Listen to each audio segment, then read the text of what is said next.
एक आदमी अनजाने में गांव के ग्राउंड फ्लोर पर बने एक पुराने कमरे में जा पहुंचा। जैसे ही उसने दरवाजा खोला, एक रहस्य जो सालों से दबा हुआ था सामने आ गया। बाहर से देखने पर यह औरत एक आम दुकानदार लगती है। दिन में गांव वालों से हंस बोल कर मिलती है, लेकिन जैसे ही रात होती है, गांव के बुजुर्ग चुपचाप उसके कमरे में आते हैं। और फिर उस आदमी ने देखा, उस कमरे में जहां दर्जनों लाशें जली हुई पड़ी थी, एक औरत मदद के लिए चीख रही थी। ठंडी और गर्म हवा एक साथ, और फिर वो बूढ़ा आदमी हंसता हुआ वहां से चला गया। आखिर इस गांव में हो क्या रहा है? कौन है वो आदमी जो अंधेरे में रह रहा है? कहानी शुरू होती है साल 1900 में। बड़े गुरु, एक सैनिक जो चंद्रमा पर हुई युद्ध में शामिल हुआ था। युद्ध के बाद उसने अपने गुनाहों का प्रायश्चित करने का फैसला लिया। गुरुजी ने चर्च का रास्ता चुना, कच्चा खाना खाने लगे, बाइबल पढ़ने लगे और लोगों को समझाने लगे। धीरे धीरे गांव के लोग उनके भक्त बन गए।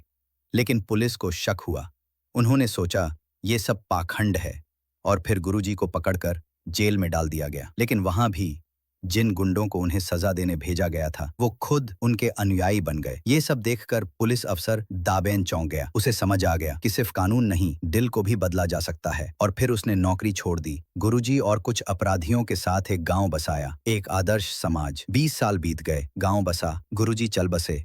गुरुजी की मौत की खबर सुनकर उनका बेटा अशिव गांव लौटा, लेकिन गांव वाले उसे जानते तक नहीं थे, या फिर जानकर अनजान बन रहे थे। गांव के मुखिया दाबेन बन चुके थे। अशिव को गांव छोड़ने के लिए कहा गया, पर शक और गहराया। क्या उनके पिता की मौत वाकई प्राकृतिक थी? अशिव ने पोस्टमार्टम की मांग की, पर रिपोर्ट वही, बुढ़ापे से मौत। पर सच्चाई वो अंधेरे तहखाने में छिपी थी। रात को जब अशिव अपने कमरे से बाहर निकला, उसने देखा गांव के बड़े बड़े लोग एक एक कर उसी महिला दुकानदार के कमरे में जा रहे हैं।